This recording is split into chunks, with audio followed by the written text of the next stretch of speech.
eşk olsun, bayramlarınız mübarek olsun. Azerbaycan! Azerbaycan! Azerbaycan!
Tamam değmez.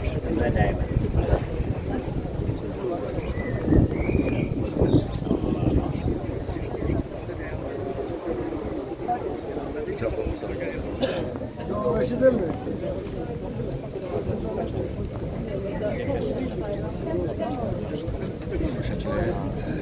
Ya bu boynunda kal.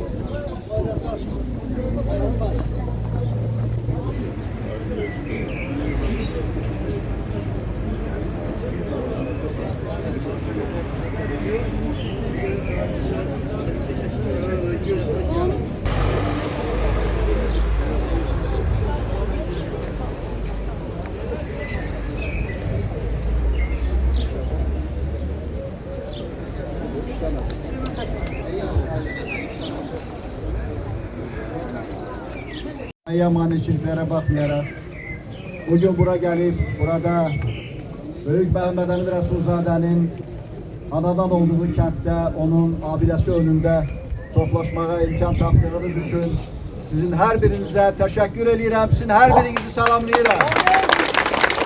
Azerbaycan! Azerbaycan! Azerbaycan! Azerbaycan! Azerbaycan! Bugün Azerbaycan Halk Cumhuriyeti'nin yaranmasının 108. yıl dönümü tamam olur. Bu münasebetle Lovxanı kendinde Büyük Mehmet Emin Resulzade'nin Azerbaycan Cumhuriyet kurucusunun abidesi önünde geçirilen Musavat Partiyası'nın teşkil ettiği mitingi Azerbaycan Respublikası'nın himniyle açık elan edilir. Azerbaycan, Azerbaycan, ey kahramanı vardı şanlı bedenin, senden ömrü can vermeye cümle hazırız, senden ömrü kan dökmeye cümle bayramlar mesut yaşam, üzerinde bayramlar esram olmasın.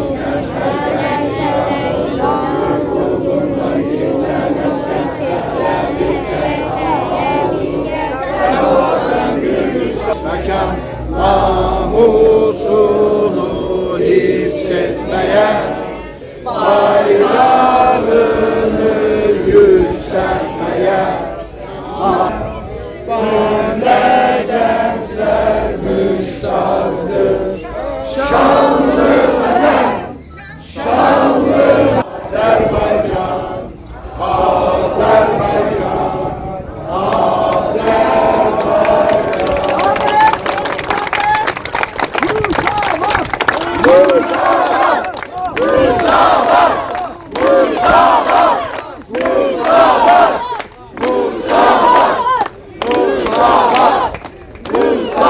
Azerbaycan için en mühim olan bir bayram günüdür.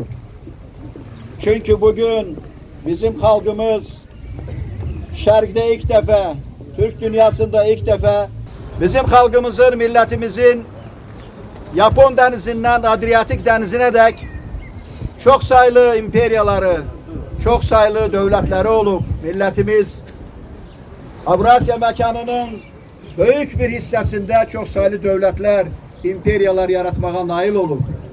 Ancak Azerbaycan Halk Cumhuriyeti bütün şerh ettiği, hərbi gücler sarf ettiği bir dövrde Büyük Mehmet Emin Rasifzade, onun silahdaşları, Müsavat Partiyası, Azerbaycan halkı öz iradesiyle, öz gücüyle bu arazide 114.000 kvadrat kilometre.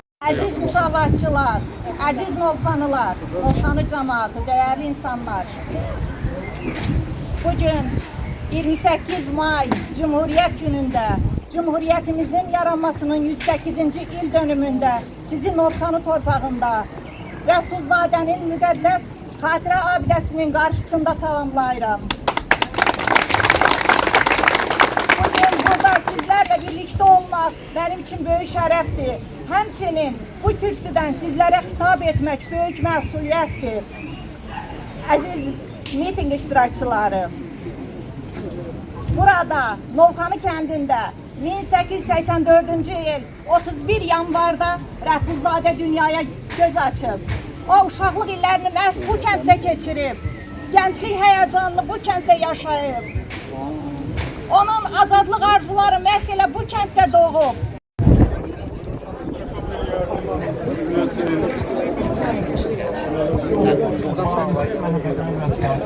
Biz müsavatçılar da bilirik. Bunu ülkemizin en değerli alimleri, ziyalıları, hemin dövrün tədqiqatçıları da gözəl bilirler. Xəzər bəy Xoylunu, Nəsib Özbəylini, Həsən bəy Ağayev və digərlərini qətiyyən arxa plana atmaq fikrində deyilir. Onlar nəhəng insanlardılar. Azərbaycan üçün nəhəng işlər görüblər. Və bizim onlara da sevgimiz, saygımız sonsuzdur.